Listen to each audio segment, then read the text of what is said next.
नमस्कार दोस्तों। चुनाव हो चुके हैं गुजरात के, हिमाचल प्रदेश के और दिल्ली एमसीडी के। और इसके बाद हुआ क्या है? हुआ यह है कि बीजेपी के अंदर और राजनीतिक गलियारों में ये खबरें चलने लगी हैं कि बीजेपी में कुछ बदलाव हो सकते हैं, संगठनात्मक चेंजेस आ सकते हैं। अब चूंकि भारतीय जनता पार्टी की जो राष्ट्रीय कार्यकारिणी की बैठक है वो ड्यू है, होने जा रही है। आप सबको पता होगा कि जो नेशनल एग्जीक्यूटिव है बीजेपी की, उसकी दो बैठकें साल में होती हैं। एक फर्स्ट क्वार्टर में होती है और एक लास्ट के क्वार्टर में होती है, और उसमें समीक्षा की जाती है जो साल भर में घटित हुआ और जो साल में आगे होने जा रहा है, तैयारियां क्या हैं, कहाँ पर चुनाव है, कहाँ पर किस तरीके से करना है। तो इस लिहाज से जनवरी के महीने में एक मीटिंग होनी है नेशनल एग्जीक्यूटिव की, पार्टी की। ये टॉप लेवल की मीटिंग होती है, इसमें सभी शीर्ष नेता मौजूद रहते हैं पार्टी के, और इसमें समीक्षा की जाती है कि हमने पिछले साल क्या किया, किस तरह की परिस्थितियां रही। जो इससे पहले वाली नेशनल एग्जीक्यूटिव थी, आपको ध्यान होगा कि कुछ महीने पहले हैदराबाद में हुई थी।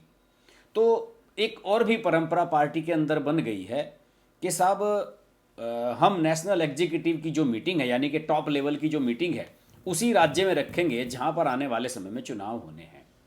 अब चूंकि जनवरी में होनी है मीटिंग और अगले साल 6-7 राज्यों में चुनाव हैं, तो जो राज्य सबसे ज़्यादा महत्वपूर्ण है बीजेपी के लिए, उन राज्यों को इनमें सॉर्ट आउट करना है कि उनमें से किसी को चुना जाना है। अभी दो राज्यों की चर्चाएं हैं कि कर्नाटक और मध्य प्रदेश, इन दोनों ही स्टेट्स में बीजेपी की सरकार है, और इन दोनों ही स्टेट्स में बीजेपी ये चाहेगी कि एक बार फिर सत्ता में लौटे, क्योंकि यहाँ से न सिर्फ काफ़ी संख्या में विधानसभा सीटें हासिल होती हैं, बल्कि यहाँ से लोकसभा के सांसद भी काफ़ी पार्टी को मिलते हैं। इस लिहाज से ये मीटिंग बहुत महत्वपूर्ण होगी।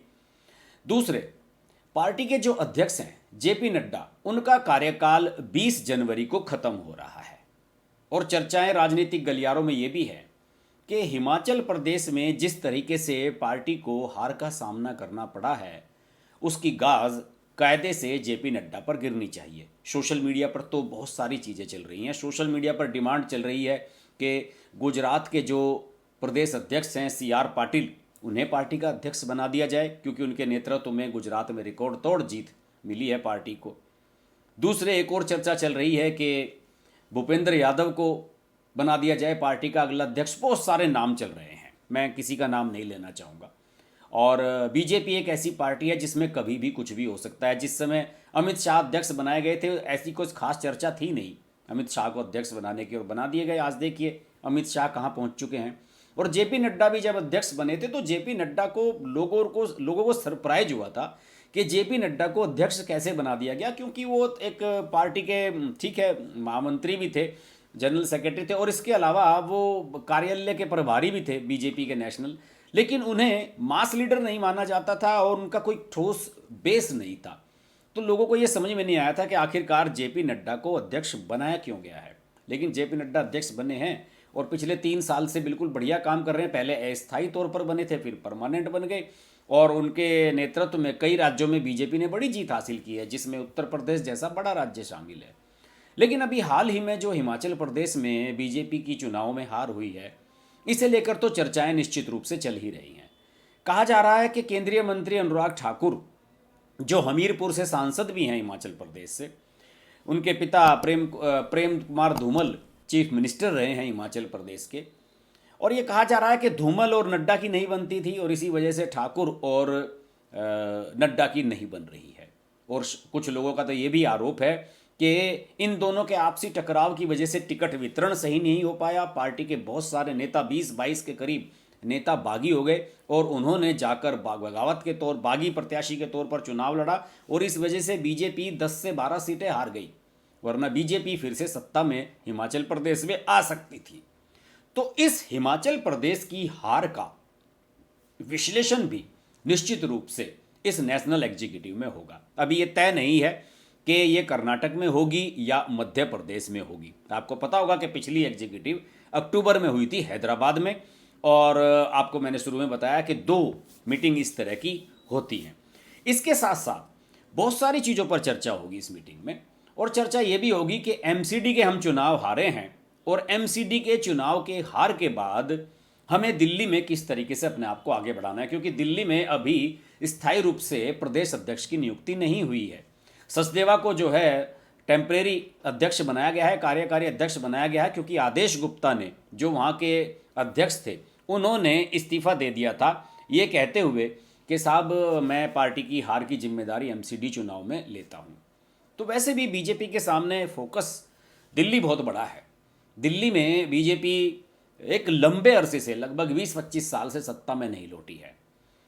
कांग्रेस गई, उसके बाद आम आदमी पार्टी आ गई, 3 बार चीफ मिनिस्टर शीला दीक्षित रही, 3 बार से अरविंद केजरीवाल बन रहे हैं और एक लंबा टास्क है बीजेपी के सामने कि कैसे दिल्ली को वापस हासिल किया गया है।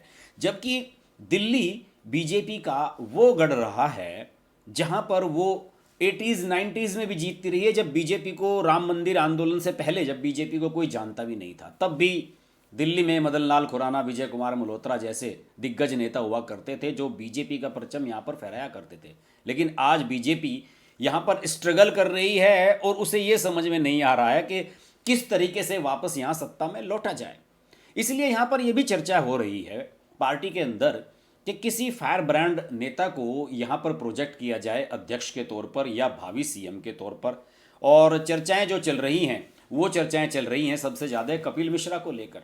आप सब जानते हैं कि कपिल मिश्रा कभी आम आदमी पार्टी के विधायक के तौर पर राजनीति में आए थे जब अरविंद केजरीवाल पहली बार सीएम बने थे और कांग्रेस के समर्थन से जो सरकार बनी थी। उसके बाद फिर दोबारा चुनाव ये हार गए, फिर इनका पंगा हो गया केजरीवाल से, केजरीवाल ने इनको टिकट ही नहीं दिया और कुछ समय से ये बीजेपी में एक्टिव हैं। और कपिल मिश्रा के जो हिंदूवादी ट्वीट्स हैं, हिंदूवादी पोस्ट हैं उनकी सोशल मीडिया पर, वीडियोज़, ये सब बड़ी वायरल होती रहती हैं। तो कुछ लोगों का मानना है कि नेशनल एग्जीक्यूटिव में इस बारे में भी विचार किया जा सकता है कि कपिल मिश्रा को दिल्ली की कमान सौंपी जाए या नहीं।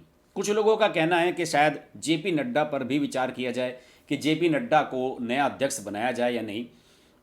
मुझे लग रहा है कि जेपी नड्डा भी कंटिन्यू करेंगे। मैं पहले भी इस बात को कहता रहा हूं कि जेपी नड्डा को अगर अभी हटाया जाएगा तो नए अध्यक्ष के लिए जिम्मेदारियां संभालना बड़ा मुश्किल होगा। पूरे देश में किस तरह का माहौल है, कहां पर किस किस दल के साथ हमारी बातचीत चल रही है, कैसे पार्टी को आगे बढ़ाना है, किस राज्य में किस चुनाव में किसको टिकट देना है, इन सब चीज़ों को जेपी नड्डा लंबे समय से हैंडल कर रहे हैं। और मुझे नहीं लगता कि लोकसभा चुनाव से 1 साल पहले नरेंद्र मोदी या अमित शाह की जोड़ी कुछ ऐसा मैसेज देना चाहेगी कि जेपी नड्डा को हटाया जाए। फिलहाल खबरें बहुत सारी हैं। ये जो नेशनल एग्जीक्यूटिव है बीजेपी की बहुत महत्वपूर्ण होने जा रही है। इसमें कई बड़े बदलाव और कई बड़े ठोस निर्णय लिए जा सकते हैं, क्योंकि अगले साल राजस्थान में चुनाव है, छत्तीसगढ़ में, कर्नाटक में, त्रिपुरा में, कई जगह पर चुनाव है, मेघालय में चुनाव है, तो इन सब राज्यों में, तेलंगाना में चुनाव है। तो बीजेपी का सबसे मेन फोकस यही है कि इन चुनावों को कैसे जीता जाए और किस तरीके से पार्टी को आगे बढ़ाया जाए। वैसे इस नेशनल एग्जीक्यूटिव के बारे में बहुत सारी खबरें चल रही हैं, समय समय पर मैं आपको बताता रहूँगा। अगर आपकी इस तरह की खबरों में दिलचस्पी है, जो पार्टियों के अंदर क्या चल रहा है, पार्टियों के बाहर क्या चल रहा है, तो निश्चित रूप से आपको मेरा चैनल सब्सक्राइब करना चाहिए अगर अभी तक नहीं किया है तो। और अगर सब्सक्राइब कर लिया है तो नोटिफिकेशन के लिए बेल आइकन जरूर प्रेस कर लें, क्योंकि फिर मैं लाइव आता हूं तो लाइव आने का आपको पता नहीं चलता है। तो बीजेपी की नेशनल एग्जीक्यूटिव कहाँ होगी, कैसे होगी और इसमें क्या मुद्दे होंगे, इस पर हमारी नज़र लगातार बनी रहेगी। आप मेरे साथ जुड़े रहिए अपडेट्स के साथ। नमस्कार। अगर आपको हमारी वीडियो पसंद आई तो वीडियो को लाइक करें, चैनल को सब्सक्राइब करें और नोटिफिकेशंस के लिए बेल आइकन को प्रेस करें।